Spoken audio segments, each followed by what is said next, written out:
হয়ে যাওয়ার কথা। আমাদের রক্ত ঠান্ডা হয়ে গেছে যে এখনো পর্যন্ত আমরা ডিসিপ্লিন মেনে সরকারের পদত্যাগ দাবি করছি। আমরা জানি সীতা যখন হরণ হয়েছিল, রাম কিন্তু লঙ্কায় ঢুকে লঙ্কা কাণ্ড করে দিয়েছিল।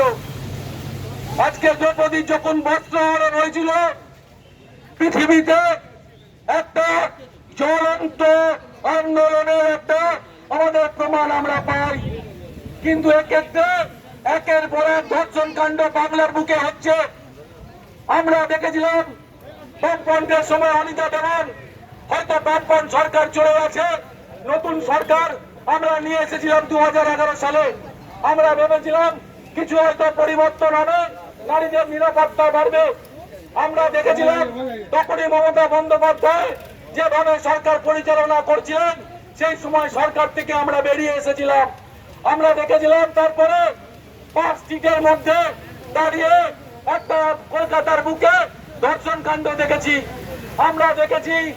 আমরা কামনুনিতে যে ধর্ষণ কাণ্ড হয়েছিল এবং তাদের যে সাজা যাতে না হয় সরকার সেই চেষ্টা করে গেছিল। আমরা দেখেছি হাঁসখালিতে একটা বাচ্চা মেয়েকে ধর্ষণ করে ডাক্তার সার্টিফিকেট ছাড়া, পোস্টমর্টম ছাড়া তাকে চিতায় তুলে দিল।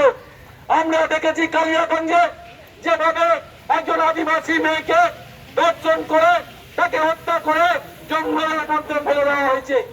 আমরা দেখেছিলাম মালদাতে আদিবাসী মেয়েকে ধর্ষণ করে তার বাড়ির লোকের সঙ্গে ডিটাচ করে দিয়েছে। এক্ষেত্রে আমরা আর্জি করে দেখলাম যে মেয়েটাকে রাত্রেবেলা ঘুমোতে গেল 2টার সময়, সকালবেলা দেখলো যে মেয়েটা খুন হয়ে পড়ে আছে যে আর্জিকর হাসপাতালে।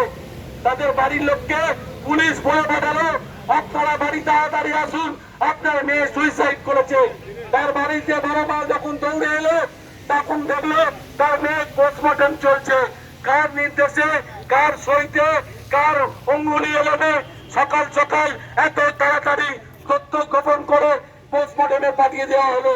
যখন তার মা বাবা হাসপাতালে পৌঁছলো, তখন পুলিশ তার অলরেডি পোস্টমর্টম করা বডি নিয়ে তার বাড়ি পৌঁছে গেছে। বললো আপনারা বাড়িতে চলে আসুন, আপনার মেয়ের ডেড বডি আমরা বাড়িতে নিয়ে যাচ্ছি, বাড়িতে চলে এসেছি। আমরা ধিক্কার জানাই যে এখনো পর্যন্ত প্রায় 5-6 দিন হতে চললো আসল অপরাধীকে গ্রেপ্তার করা হয়নি।